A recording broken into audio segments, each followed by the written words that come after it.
मैं दीपक sir PCI राठ YouTube channel में आपका स्वागत करता हूं।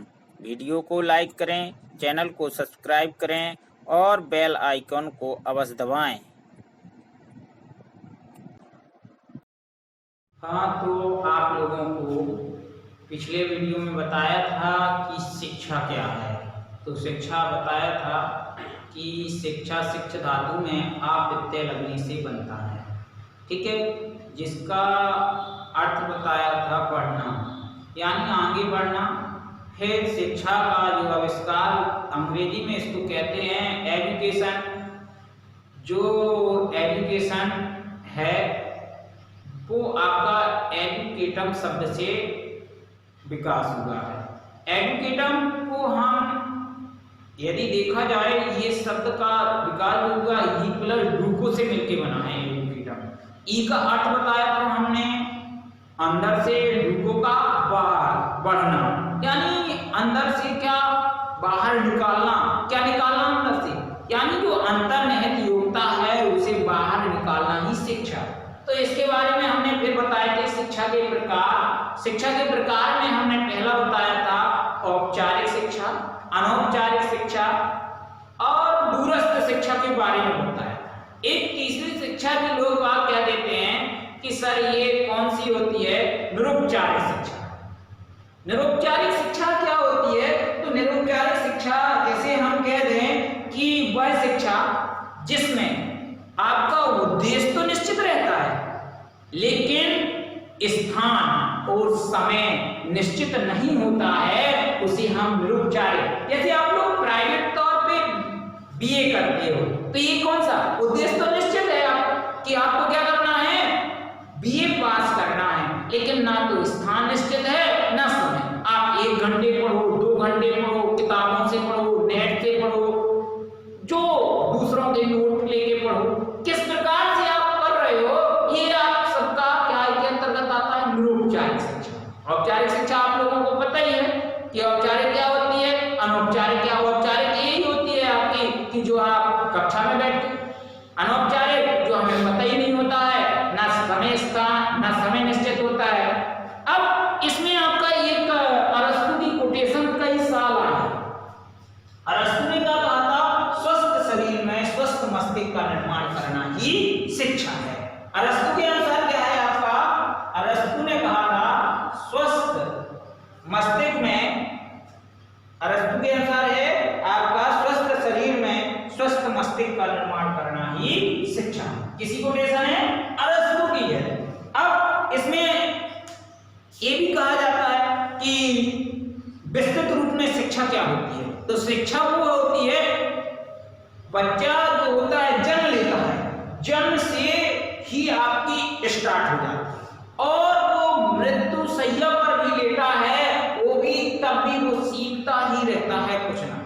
यहां तक भी कहा गया है कि शिक्षा जन्म ही नहीं, जन्म के 9 माह पूर्व से ही प्रारंभ हो जाती है। आपने अभिमन्यु का नाम तो सुना ही होगा। तो अभिमन्यु क्या, उसने गर्भ में ही क्या चक्रव्यूह वेदन की को सीख लिया था।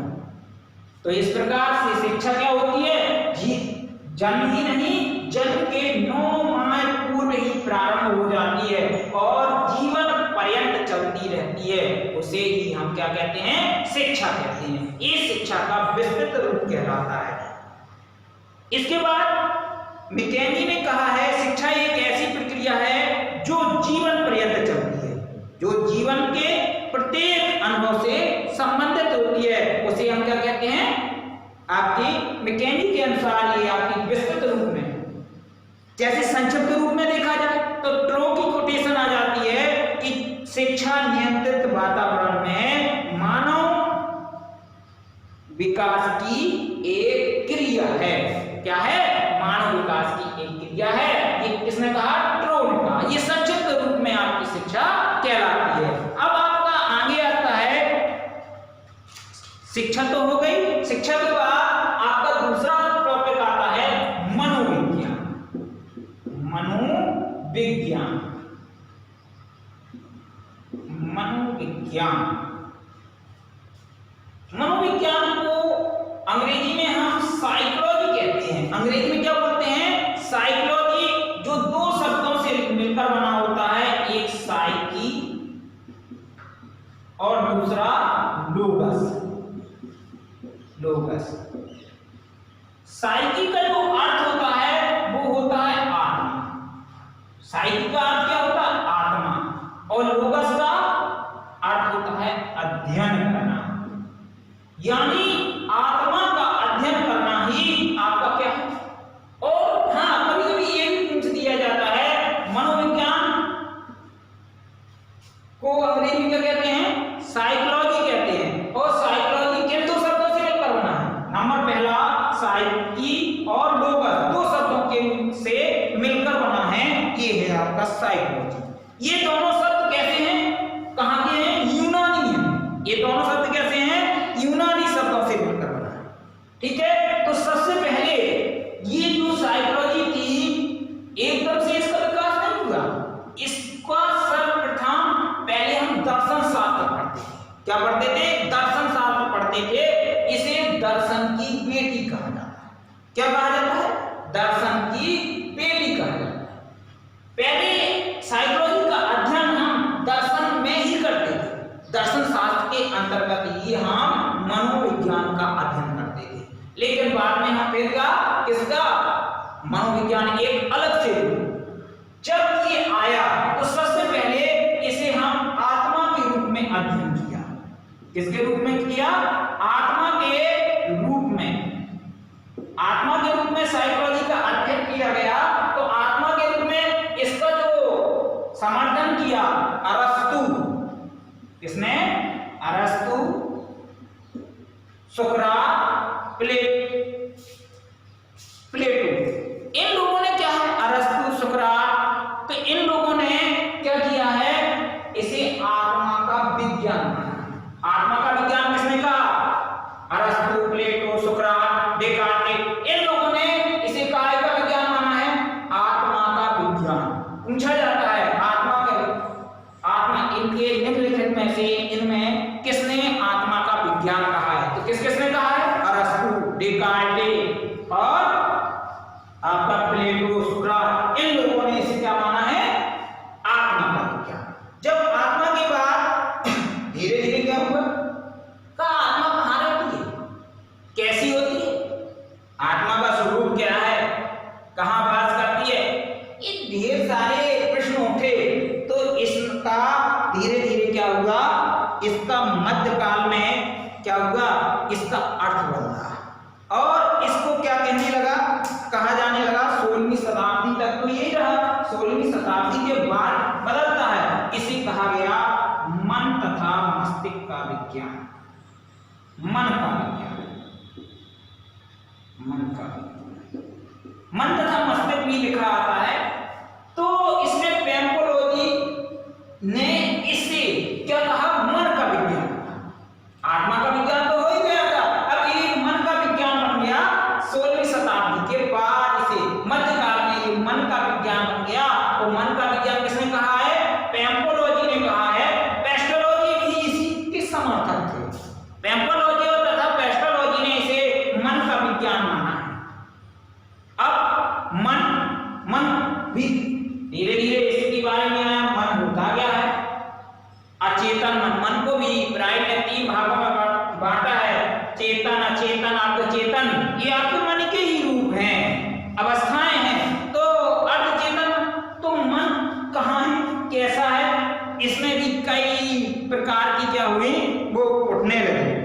तो जो समर्थक थे उन्होंने कहा ठीक है। इसके बाद अगला विज्ञान आया आपका, जो था आपका चेतना के रूप में। चेतना के रूप में,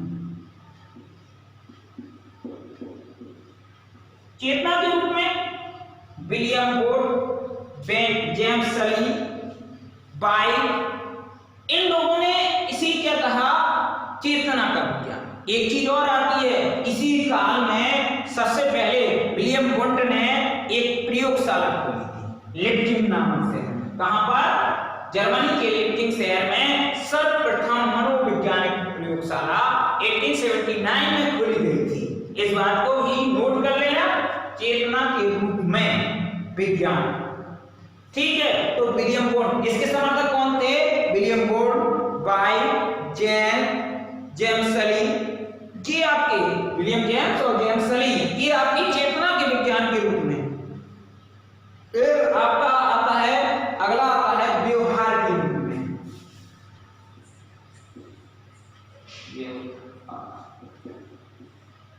व्यवहार के रूप में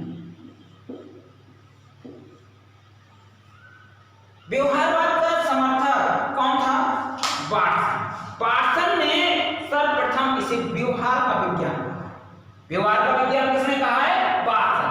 थॉर्नडाइक, पावलोव इसके ही समर्थक थे ये व्यवहार।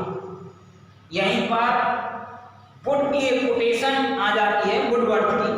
वुडवर्थ ने एक कोटेशन दी थी कि सर्वप्रथम मनोविज्ञान ने अपनी आत्मा का त्याग किया, फिर मन तथा मस्तिष्क का त्याग किया, फिर चेतना का त्याग किया, अब वह व्यवहार के अध्ययन को व्यवहार का अध्ययन करता है। हाँ, लेकिन अभी देखा जाए इस समय तो शिक्षा शास्त्र की जो किताबें पढ़िए आप, जो नया प्रकाशन हुआ है, उन प्रकाशों में आता है कि ये अब व्यवहार के विज्ञान के रूप में भी नहीं है। अधिकांश ये व्यवहार के विज्ञान के रूप में होता है, फिर भी ये व्यवहार के विज्ञान के रूप में नहीं है। अब इसे व्यवहार की प्रकृति का विज्ञान कहा गया। इसी का कहा गया है व्यवहार की प्रकृति का